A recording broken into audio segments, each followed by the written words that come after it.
lot of people, I try not to generalize.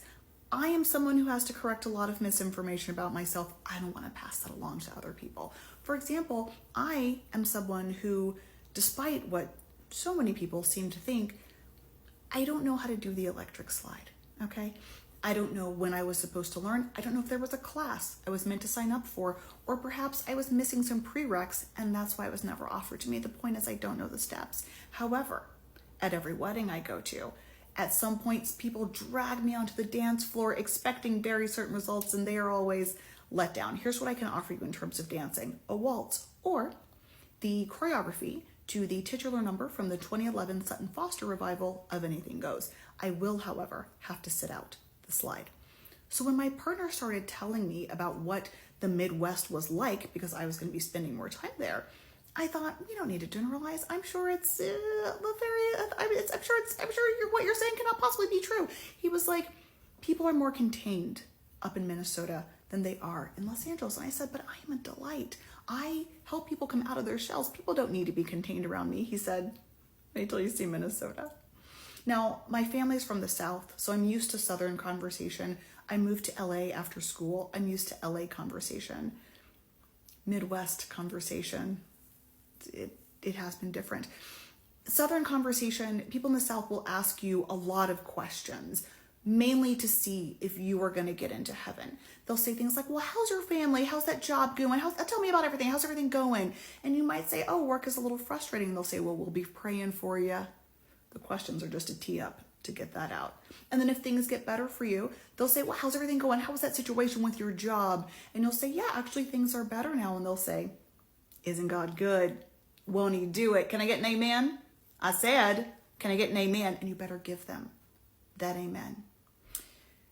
In Los Angeles, people also ask you a lot of questions, mainly to see if you can help them in any sort of way. It's a lot of, what are you working on right now?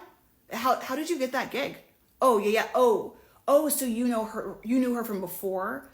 Okay, and then you worked on, right. And so, were you at right, you were at but you left early, right? And then you went, yeah. Are they looking for anyone else? Are they looking to bring anyone else on? Can I give you my stuff? Listen, are you gonna go to the thing tomorrow? I'll see you at the thing tomorrow. That's LA conversation. Midwest conversation seems to rely on the idea to never ask any questions, clarifying, follow-up, or otherwise. When I moved some stuff up here, big moving van out in the front of the place, furniture being ferried back and forth across the lawn, neighbors came over. They had cups of coffee in their hands. They had dogs on leashes. It seemed so quaint and neighborly. I loved it. And they said things like, moving van's here. And I said, yeah, I'm moving some stuff up. I'm splitting my time between LA and here, dropping little tidbits and personal details so we could enter into a conversation. And they would say things like, okay, bye. And then they left and I never saw them again. There was no litter from the coffee cups. I've never even heard a dog bark. The shutters have been closed the entire time. Where did they go? They disappeared into the ether. When I met my partner's parents for the first time, I thought they would be very interested to find out more about this delightful young woman who was taking their only child and son away from them. So we sat down to dinner and I would say things like, yeah, it's been so interesting spending time up here. It's so different than LA in specific ways that I could mention if you like.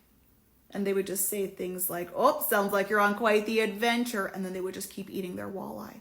But I was not deterred. I kept trying. I said things like, it's a bonkers story that he and I even met in the first place. It's such a wild tale with so many twists and turns and interesting pieces of information. If you wanted to share.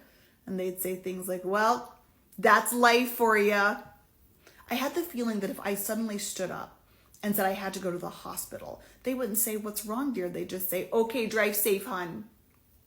And I wondered how does this play out in other areas of Minnesota life? At the doctor? Is it just like you walk in and the doctor's like, okay, Miss Johansson says right here, you're not feeling too great. Miss Johansson says, yep, that's correct. Doctor says, okay, they'll check you out up front, drive safe, hon. What happens at court? When it's time for the cross-examination, does the attorney just say, okay, Ms. Johansson, it's been a big day for Ms. Johansson. Does the attorney just say, okay, Ms. Johansson, did you do the crime? Ms. Johansson says, no. Attorney says, okay, great, no further questions, drive safe, hun. And I thought about how my own life would be much simpler if I never wanted just a little bit more information, how much easier so many things could have been. I would have avoided a very big fight with my mother for not asking any questions about the divorce, for not saying things like, wait, what did you say to Dad? Thanksgiving would have been much easier since then. I would never have been put on that pip at work if I hadn't said, wait. I'm the one who's supposed to apologize, even though my boss is the one who punched the wall. And I would have not gone through a horrible breakup a few years ago because I wouldn't have asked any questions about Julia. In fact, I wonder if my anxious attachment might just go right away if I would just calm down and not ask so much. Minnesota wouldn't have asked about Julia. Minnesota wouldn't have said, wait, what's going on here?